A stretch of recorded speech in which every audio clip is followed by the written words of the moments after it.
রাজধানী ঢাকা সহ সারা দেশের সেনাবাহিনীকে আইন শৃঙ্খলা সংক্রান্ত বিশেষ ম্যাজিস্ট্রেসি ক্ষমতা দেওয়া হয়েছে।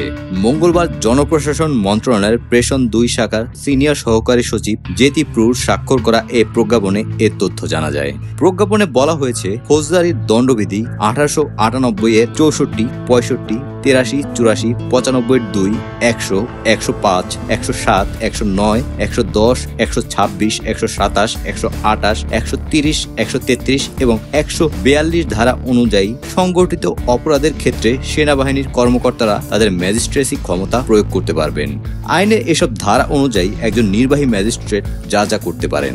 ধারা 64, ম্যাজিস্ট্রেটের উপস্থিতিতে অপরাধ সংগঠনকারী ব্যক্তিকে গ্রেফতার করার বা গ্রেফতারের নির্দেশ দেওয়া এবং হেফাজতে রাখার ক্ষমতা।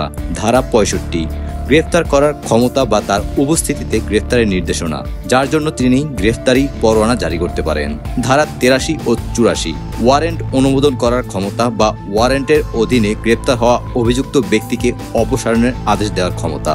ধারা 95 এর 2, নথিপত্র ইত্যাদির জন্য ডাক ও টেলিগ্রাফ কর্তৃপক্ষ দ্বারা অনুসন্ধান এবং আটক করার ক্ষমতা। ধারা 100, ভুলভাবে বন্দী ব্যক্তিদের হাজির করার জন্য অনুসন্ধান ওয়ারেন্ট জারি করার ক্ষমতা। ধারা 105, সরাসরি তল্লাশি করার ক্ষমতা। তার উপস্থিতিতে যে কোনো স্থানে অনুসন্ধানের জন্য তিনি সার্চ ওয়ারেন্ট জারি করতে পারেন। ধারা 107, শান্তি বজায় রাখার জন্য নিরাপত্তার প্রয়োজনীয় ক্ষমতা। ধারা 109, ভবঘুরে ও সন্দেহভাজন ব্যক্তির ভালো আচরণের জন্য নিরাপত্তার প্রয়োজনীয় ক্ষমতা। ধারা 110, ভালো আচরণের জন্য নিরাপত্তা প্রয়োজনীয় ক্ষমতা। ধারা 126, জামিনের নিষ্পত্তি করার ক্ষমতা। ধারা 127, বেআইনি সমাবেশ ছত্রভঙ্গ করার আদেশ দানের ক্ষমতা।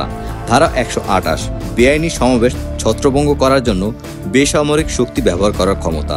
ধারা 130, বেআইনি সমাবেশ ছত্রভঙ্গ করার জন্য সামরিক শক্তি ব্যবহার করার ক্ষমতা।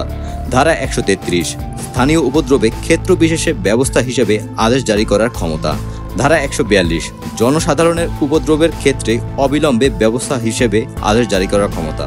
এসব ক্ষমতা ছাড়াও যে কোনো নির্বাহী ম্যাজিস্ট্রেটকে মোবাইল কোর্ট আইন 2009 এর অধীনে মোবাইল কোর্ট পরিচালনার জন্য সরকার ও সেই সঙ্গে জেলা ম্যাজিস্ট্রেট দ্বারা সংশ্লিষ্ট এখতিয়ারের মধ্যে ক্ষমতা দেওয়া হয়েছে। এই আইনের অধীনে নির্বাহী ম্যাজিস্ট্রেট তার উপস্থিতিতে সংঘটিত অপরাধ বা ঘটনাস্থলে তার বা তার সামনে উন্মোচিত হওয়া অপরাধগুলো বিবেচনা নিতে পারেন। অভিযুক্তের স্বীকারোক্তির পর ম্যাজিস্ট্রেট সংশ্লিষ্ট আইন অনুযায়ী অপরাধীকে সাজা দিতে পারেন, তবে কারাদণ্ডের ক্ষেত্রে 2 বছরের বেশি নয়।